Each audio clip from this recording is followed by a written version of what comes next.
I'm probably one of the most rejected authors. You're one of the bestsellers. How come? Yeah, but it took me 2 years to get published. Someone wrote that, this book could have been a lot shorter. Maybe he should have stopped writing on page 10.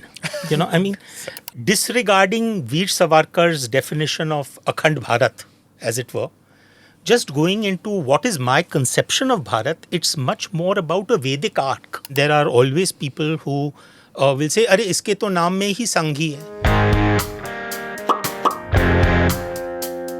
So when you started writing, did you get invited to the Lit Fest? Did you get invited to the Chic Society events that happen where the so-called liberals are invited to? I think it's our Prime Minister who said, मैं घर में जाके मारूंगा.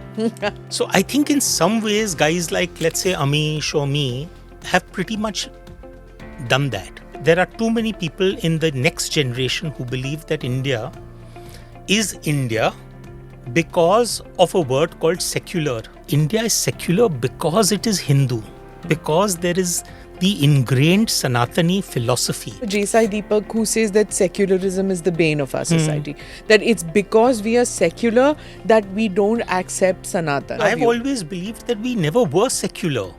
To start out with, first of all, we didn't have the word in the Constitution. And who were the framers of our Constitution? The leaders were Ambedkar and Nehru and so many others.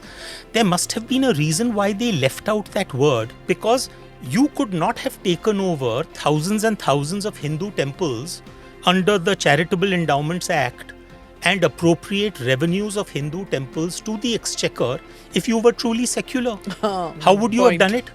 You could not have created a Waqf board or a Hajj committee if you were truly secular. Coalition politics was a huge part of your Chanakya book. Absolutely. Chanakya's chant, I wrote about a small software company which makes a chip, and that chip can be hacked. And at that time, the possibility of EVM hacking was not even being talked. It wasn't even a thing.